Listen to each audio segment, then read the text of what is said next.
আমার সমস্যার বিষয়ে ক'বলৈ গ'লে মানে বহুত সমস্যা। সেইপিনে চাওক, ইয়াতে আপোনাৰ এমই স্কুল, তাৰপিছত আপোনাৰ অংগনবাদী, এলপি স্কুল, তিনিটা স্কুল একেবাৰে লগ লাগি আছে।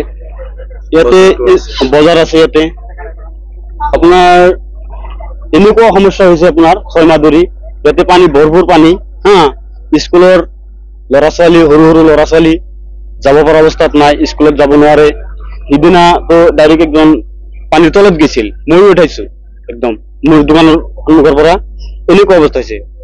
মই সেইমতে কওঁ কি, এই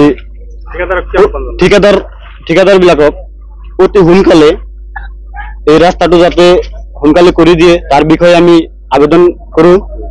এইখিনি আৰু যদি কিবা পঞ্চায়তৰ আণ্ডাৰৰ পৰা এটা ড্ৰেইন দিব পাৰে, খালত যদি নমাই দিব পাৰে, এইটো ভাল হ'ব আমাৰ বিষয়ে। আমাৰ এই যাদৱপুৰ যিখন পকী ৰাস্তা, এই ৰাস্তাখন ঠাকুৰ বজাৰ যাদৱপুৰ পৰা বৰপেটালৈকে কানেক্ট হৈ আছে। ইফালে আমাৰ এই ৰাস্তাখন পালহাজিৰ পৰা আৰম্ভ কৰি বহৰীলৈকে কানেক্ট হৈ আছে। যাদৱপুৰৰ পৰা আৰম্ভ কৰি বামনডোংৰা মন্দিৰলৈকে কানেক্ট হৈ আছে। এইটো আমাৰ স্থায়ী ৰাস্তা।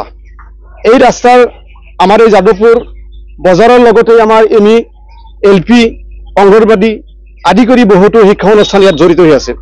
আৰু লগতে আমাৰ এই বজাৰখন আগবন্ধা যাদৱপুৰ গাঁও পঞ্চায়তৰ এইটো হ'ল মূল বিন্দু বুলি আমি ক'ব পাৰোঁ। এই বজাৰত আমি এই অঞ্চলৰ মানুহবিলাক আচলতে বজাৰলৈ আহোঁ, কিন্তু অহাৰ এই ৰাস্তাৰ বজাৰৰ এই ওচৰৰ এই নিয়াৰ এই ৰাস্তাৰ ইয়াতে পানী জমা হৈ আছে। ছাত্ৰ ছাত্ৰীসকলে আচলতে স্কুলত যাব পৰা নাই, স্কুলৰ ফিল্ডত পানী জমা হৈ আছে, একাটো পানী ইয়াতে হৈ আছে।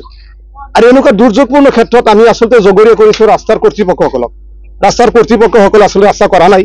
তেওঁলোকে যিবিলাক ৰাস্তাৰ কাণেদি যিবিলাক ঘৰ বাৰী যিবিলাক কৰিছে বুলি আমি শুনা পাইছোঁ, এই ক্ষেত্ৰত তেওঁলোকে দায়িত্ব পালন কৰা নাই। তেওঁলোকে ইচ্ছা কৰিলে এইবিলাক ক্লিয়াৰ কৰিব পাৰিলে হয়, কিন্তু তেওঁলোকে নকৰি তেওঁলোকে কামৰ গাফিলতি ৰাইজক দেখুৱাই আমি এই অঞ্চলৰ মানুহবিলাকক বিমোৰত পেলাইছে। এইটো প্ৰায় আমাৰ এবছৰমান হ'ল, এবছৰমান এনেকৈ চলি আছে। আৰু এইবাৰ আমাৰ ইয়াতে পানী আৰু বেছিকৈ জমা হৈ আছে, অসম্পূৰ্ণ হৈ আছে ৰাস্তাখন। আৰু দেখে এই ৰাস্তাখনৰ এনেকুৱা অৱস্থা হৈছে যে আমাৰ এই অঞ্চলৰ মানুহৰ দুখে কোলাই পাচিয়ে নধৰা অৱস্থা হৈছে। এই ৰাস্তাখন আচলতে আমাৰ যাদৱপুৰ ঠাকুৰ বজাৰৰ পৰা আৰম্ভ কৰি বামনডোংৰালৈ আৰু যাদৱপুৰ এই বজাৰৰ পৰা বৰপেটালৈ এই ৰাস্তাখন কানেক্ট হৈ আছে। কোনে কৰিছে? ঠিকাদাৰ? এই ঠিকাদাৰটো হ'ল আচলতে আমাৰ ইয়াতে আছে, ঠিকাদাৰটো আচলতে নিৰ্মল পাঠক। নিৰ্মল পাঠকহেন দেখা পাইছো। এইটো কোন ৰাস্তা এইটো হৈ আছে? ৰঞ্জু। আমি শুনা পাইছো এইটো ৰঞ্জুৱে কৰিছে ৰাস্তাটো। আমি ৰাস্তাৰ ফালৰ পৰা আচলতে ৰাইজৰ পৰা আমি পিটিশ্যন কৰিছো, কিন্তু আমাৰ এটা ধাৰণা হৈ আছে যে এইটো কৰ্ণগোচৰ কৰা নাই, তেওঁলোকে মনোযোগ দিয়া নাই।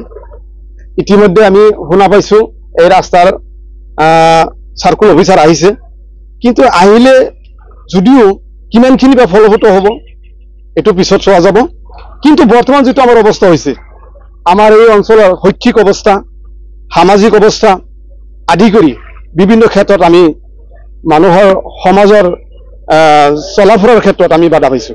আচলতে এই ৰাস্তাখন পানী ভাই কৰা আমি আচলতে ওলাই যোৱাৰ আমি এটা কথা ক'ব পাৰোঁ, আচলতে ড্ৰেইনৰ ব্যৱস্থা কৰিব লাগে। আচলতে এই ৰাস্তাৰ যদিও পকী হৈ আছে, ৰাস্তাৰ দুফালেদি ড্ৰেইন কৰিলে নিশ্চয় পানীবিলাক ওলাই যোৱাৰ এটা সুযোগ হ'ব, আৰু যদি নকৰে তেতিয়াহ'লে আৰু নহয়।